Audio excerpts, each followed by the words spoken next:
ఎన్సిఎఫ్ను రూపొందించిన సంస్థ ఇప్పుడు చూద్దాం. ఎన్సిఎఫ్ను రూపొందించిన మరియు ముద్రించిన సంస్థ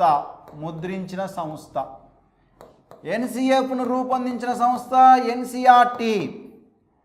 తర్వాత ఎన్సిఎఫ్ను 2005ను ముద్రించిన సంస్థ కూడా ఎన్సిఆర్టీనే. ఎన్ని భాషలలో ముద్రించింది అంటే 22 భాషలు. ఆంగ్లము ప్లస్ 22 భాషలు. భారత రాజ్యాంగం 8వ షెడ్యూల్లో పేర్కొన్నటువంటి 22 భాషల్లో ముద్రించడం జరిగింది. ప్లస్ అదనంగా ఆంగ్లంలో కూడా ముద్రించడం జరిగింది. అదేవిధంగా ఎన్సిఎఫ్ 2005ను ప్రధానంగా ఏ కమిటీ సిఫారసు ఆధారంగా రూపొందించడం జరిగింది అంటే భారరహిత అభ్యసనం ఆధారంగా రూపొందించడం జరిగింది. ఎన్సిఎఫ్ దేని ఆధారంగా రూపొందించడం జరిగిందంటే భారరహిత అభ్యసనం ఆధారంగా రూపొందించడం జరిగింది.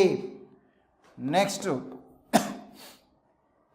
ఎన్సిఎఫ్ 2005ను రూపొందించడానికి సహకరించినటువంటి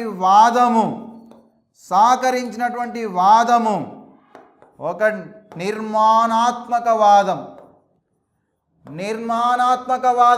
దీనినే ఆచరణాత్మక వాదము అంటాం. నిర్మాణాత్మక వాదం లేదా ఆచరణాత్మక వాదం.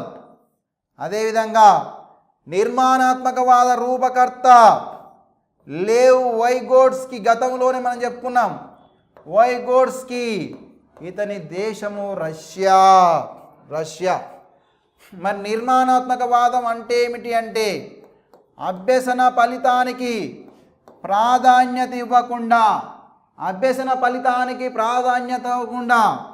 అభ్యసన అనుభవాలకు ప్రాధాన్యత ఇవ్వడము.